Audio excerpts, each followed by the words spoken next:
4 PM news network में दोस्तों आपका स्वागत है। मैं हूं आपके साथ राशिद ज़हीर। तमिलनाडु में कांग्रेस जो है उस अभिनेता की पार्टी को समर्थन देने की बात कर रही है। ऐलान हो चुका है।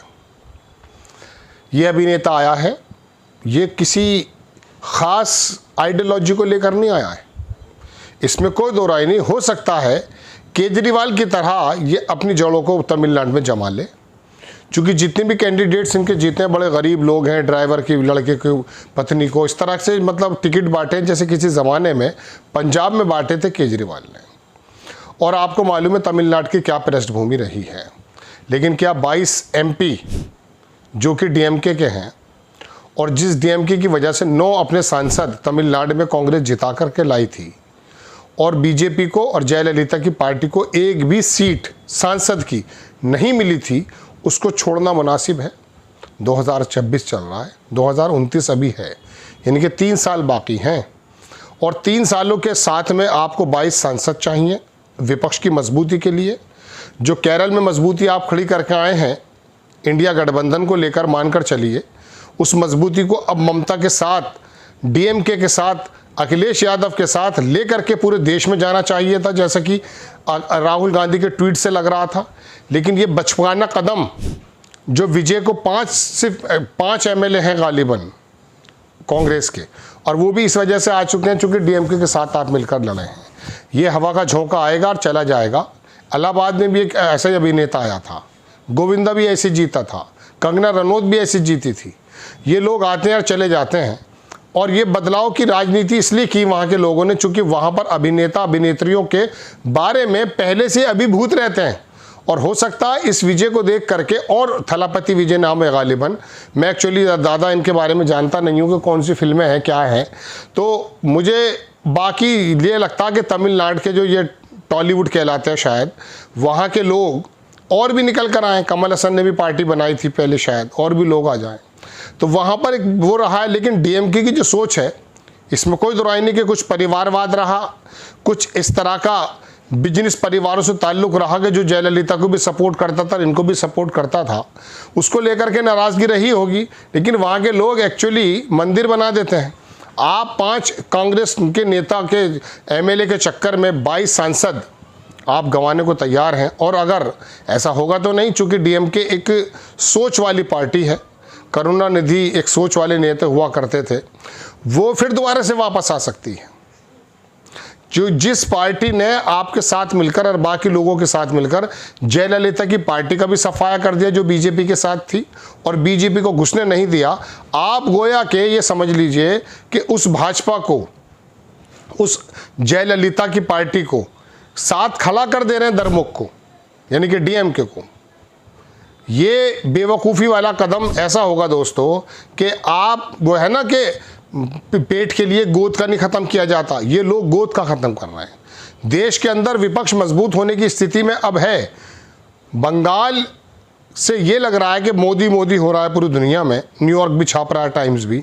लेकिन मैं आपको बताऊं कि केरल की जीत को आप छोटा मत समझिए। अखिलेश का खड़ा होना, डीएमके का और ममता का मजबूती के साथ गठबंधन के साथ आना और उधर सोचने पर मजबूर हो जाना चंद्रबाबू नायडू का भी, ये तमाम चीज़ें मिलकर के एक ऐसा विपक्ष कोई ख़त्म थोड़ी ना होता है, विपक्ष तो और पैदा हो गया है। केरल के अंदर कांग्रेस ने 63 सीटें जीत कर भारी बहुमत जो बाकायदा मुस्लिम यूनियन लीग के साथ जो लिया है, उससे पूरे देश के अंदर ये मैसेज जा रहा है कि ये ईसाइयों के और मुसलमानों के बीच में कितना भी डिफरेंस पैदा कर रहे थे, लेकिन उसके बावजूद भी ये लोग इकट्ठे रहे। तमिलनाडु के अंदर कांग्रेस का ये कदम, उस चक्रवर्ती नाम का एक नेता है जो शायद कहीं से आया है, उसी की एक कारस्तानी है।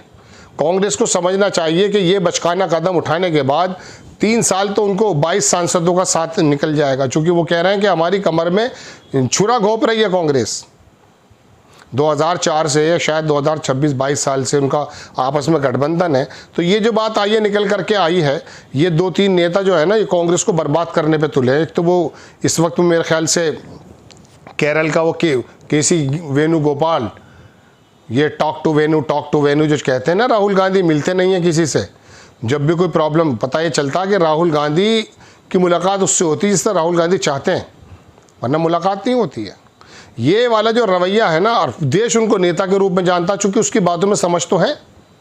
वो वाकई इस समय देश को एक सूत्र में बांधने की कोशिश कर रहा है, लेकिन ज़मीन पर आपको ऐसे आना पड़ेगा। ये टॉक टू वेन्यू जब भी कोई आता है टॉक टू वेन्यू कर देते हो, और उसको शायद चीफ मिनिस्टर ही बनाया जा रहा है केरल का। ये 2-4 लोग कांग्रेस को बर्बाद करने पर तुले हुए हैं। इनको मशवरा देने वाले लोग ठीक नहीं है। चाटुकारों की जमात है राहुल गांधी के इर्द गिर्द, और सही लोगों को वो अपने करीब आने नहीं देते हैं, ना उनको आने दिया जाता है। किसी ज़माने में अहमद पटेल नाम का एक नेता था, सारे हिंदुस्तान के जितने मुसलमान आलिम थे उनकी लगामें उसके हाथ में थीं, कोई डायरेक्ट मिल ही नहीं पाता था। कोई मुस्लिम नेता कांग्रेस के अंदर सर उठा ही नहीं पाता था अहमद पटेल की वजह से। सबका उसके ऊपर उसका होल्ड था। वाकई वो ताकतवर आदमी था, इसमें कोई दो राय नहीं। मतलब कांग्रेस के अंदर भी और सोनिया के करीब भी बहुत ज़्यादा था। तो दोस्तों बात यह है कि तमिलनाडु के अंदर ये जो फैसला निकल करके आया है, ये एक ऐसा अवसरवादी और बचकाना और बेवकूफ़ी का फैसला है कि आप वहाँ पर वो विजय तो बना ही लेगा सरकार किसी न किसी को लेकर के। अगर वो जयललिता की पार्टी को लेता तो वैसे भी बदनाम हो जाएगा, चूँकि वो उसके साथ बीजेपी है। और ये दरमुख के कुछ लोग लेते हैं तो वैसे बदनाम हो जाएगा। वो अपना इधर आधर से इंतज़ाम कर लेगा। 109 अगर वहाँ के लोगों ने दिए, 10-5 की ज़रूरत और है उसको। 117 पे शायद सरकार बन जाती है, 118 पे बन जाएगी, 234 सीटें हैं। तो आप अपनी 5 सीटें लेकर के आने वाले 3 साल में एक ऐसा मजबूत साथी खोने जा रहे हैं कि उन्होंने कहना शुरू कर दिया कि आपने हमारी पीठ पर छुरा घोंपा। बहुत ही बेवकूफ़ी का, मेरे नज़र के अंदर ये बड़ा बचकाना कदम है। हाँ, आप धर्मुख को लेकर के ये कह सकते थे कि ऐसा ना हो कि बीजेपी और जयललिता की पार्टी के लोग जो हैं इसको जो है झपट लें। अरे इस विजय से तो ताल्लुकात 2029 में भी हो सकते हैं भाई। उनके जहन में ये हो सकती है कांग्रेस वालों के कि इसका और आ गया है, 2029 के अंदर इसके सांसद जीत लेंगे। ऐसा हो भी सकता है अगर इसने केजरीवाल की तरह अच्छी तरह से काम किया। लेकिन लोकसभा का इलेक्शन, विधानसभा का इलेक्शन बिल्कुल अलग है। इसी तमिलनाडु के लोगों ने जयललिता की पार्टी को और बीजेपी को एक भी सीट नहीं दी है 2024 में। तो 3 साल है, फिर ताल्लुकात बन सकते हैं, लोग भूल जाते हैं। लेकिन इस समय दरमुख का अलग हो जाना, उस उम्मीदों को ख़त्म कर जाना दोस्तों जो केरल से उपजी हैं।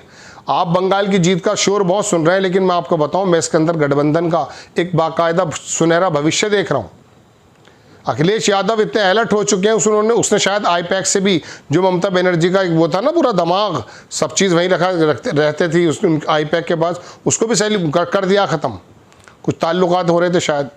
तो दोस्तों बात यह है कि ये तमिलनाडु के अंदर कांग्रेस का कदम गठबंधन के लिए एक मुश्किल बात है। दरमुख को ऐसे नहीं छोड़ना चाहिए। वो फिर दोबारा से आएगा। उसने काम किया, तमिलनाडु में काम किया। कुछ गलतियां तो सबसे होती हैं, एंटी इनकम्बेंसी भी होती है, 5 साल में बहरहाल हो जाए। और फिर वहाँ के लोगों के मिजाज आपको मालूम है। तो ये विजय कहीं दूर नहीं था, ये पास आ सकता था। चूँकि इसका कहना ये था कि ये लोग तो मेरे इनेमी हैं, अन्ना दरमुख वाले और दरमुख वाले, वो कंपिटिटर हैं। बीजेपी तो इनेमी है, वो बीजेपी के साथ नहीं जाएगा। उसकी अगर अपनी राजनीति को सर्वाइव करना है तो। जय हिंद।